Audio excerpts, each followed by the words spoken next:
अस्सलाम वालेकुम स्टूडेंट्स। अब हम कर रहे हैं 2011 प्राइवेट सिंगल एंट्री। कंपनी का नेम से Sharif started his business on January 1st 2010 with an investment of ₹250,000, यानी कैपिटल एट स्टार्ट है जो कि सवाल में गिवन है। अच्छा, and kept his business according accounting records on single entry basis. On December 31st 2010, the following information is available from the accounting records.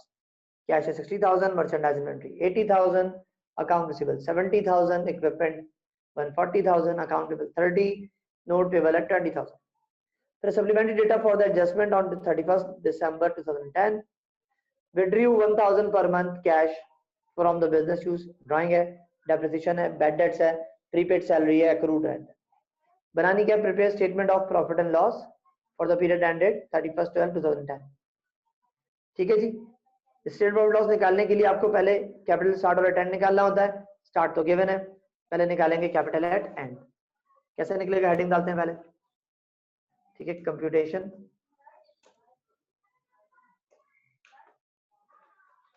Of capital eight and. सही है जी। पहले क्या आएगा? सारे एसेट वगैरह आते हैं। कैश है, मर्चेंडाइज है, रिसीवेबल है। कैश कितना है? 60। कैश है 60। अकाउंट्स रिसीवेबल है कितना? 80, यहाँ लिखा 80,000। उसके बाद क्या? मर्चेंडाइज इन्वेंट्री 80 है, रिसीवेबल तो 70 है। ठीक है, पहले मर्चेंडाइज लिखी हुई है, मर्चेंडाइज इन्वेंट्री कितनी है? 80, रिसीवेबल कितना है? 70। ठीक है, कैश हो गया, मर्चेंडाइज हो गया, रिसीवेबल हो गया, और क्या? इक्विपमेंट है 140, तो यहाँ लिखेंगे इक्विपमेंट कितनी है? 140,000। 140 की आ गई, इक्विपमेंट आ गई आपके पास। क्या आ जाएगा? टोटल एसेट्स प्लस करके। ठीक है ना। और कोई एसेट्स है देखो सवाल में? भाई ट्रायल बैलेंस में तो कोई और एसेट्स नहीं है, नीचे है ऑफ कोर्स, लेकिन ट्रायल बैलेंस में और कोई एसेट्स नहीं है। ठीक है ना। सिर्फ आपके पास 4 एसेट्स गिवन थे जो कि हमने लिख लिए। ठीक है, कैश, मर्चेंडाइज, रिसीवेबल और इक्विपमेंट। ठीक है, इन सबको टोटल करेंगे।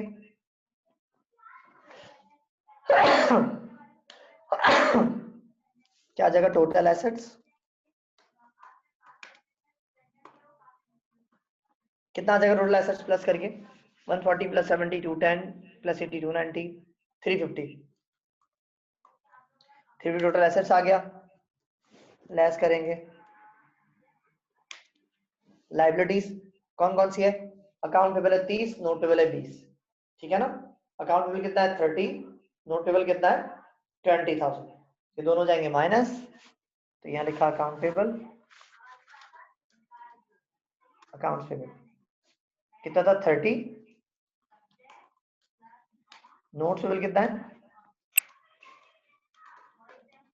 20,000। 20,000 नोट पेबल आ जाएगा।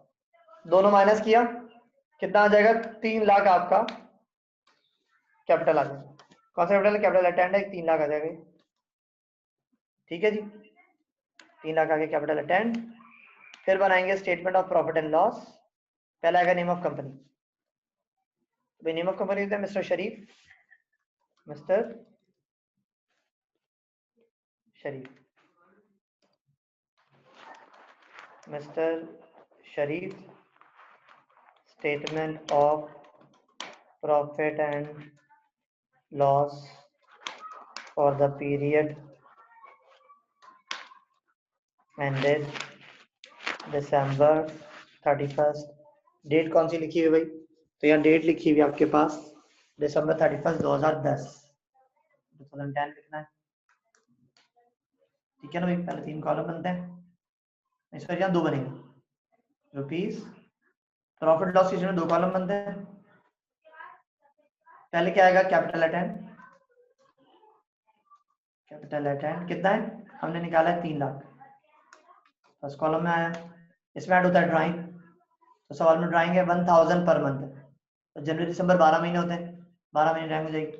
ऐड ड्राइंग 1000 मल्टीप्लाई बाय 12 कितना आ जाएगा? 12,000 की ड्राइंग आ जाएगी। ड्राइंग ऐड हो जाएगी। क्या आ जाएगा? टोटल कितना हो जाएगा 3,12,000।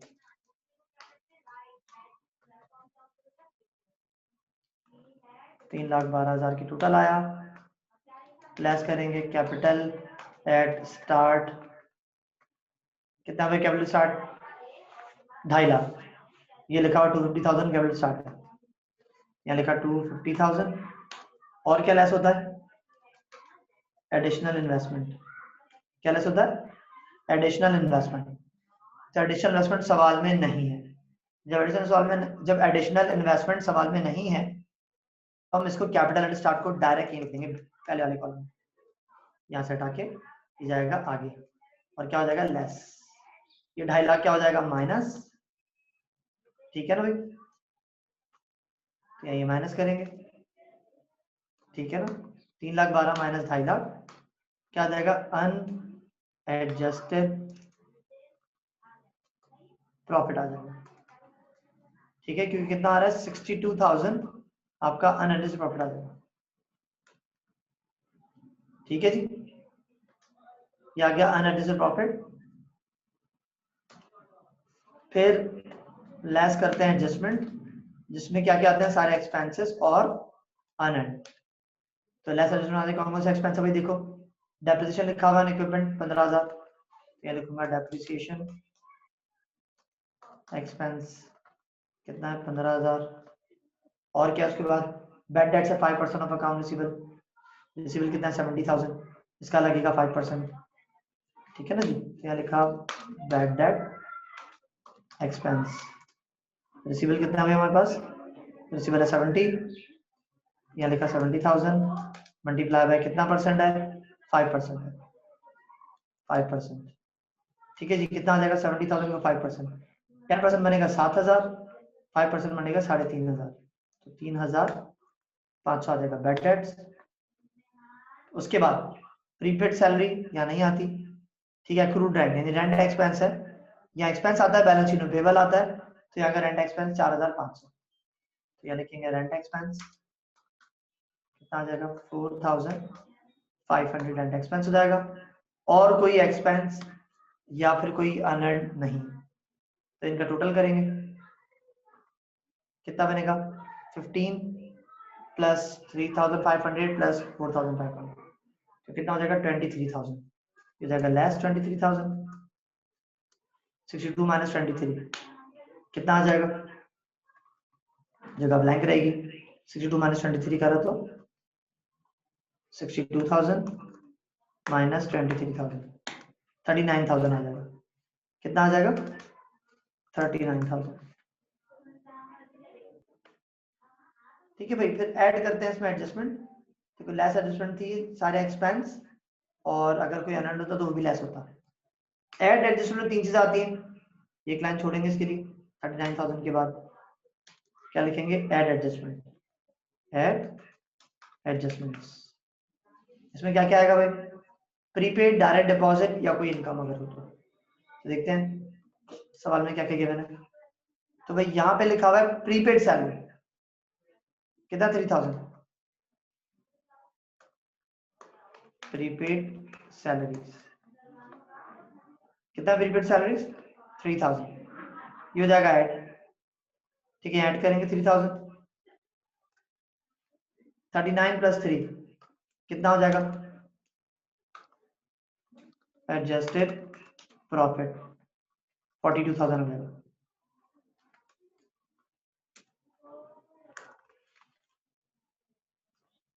ठीक है जी। ये आ गया एडजस्टेड प्रॉफिट कितना आ गया 42,000। यहाँ ये सवाल हमारा फिर खत्म हो जाता है,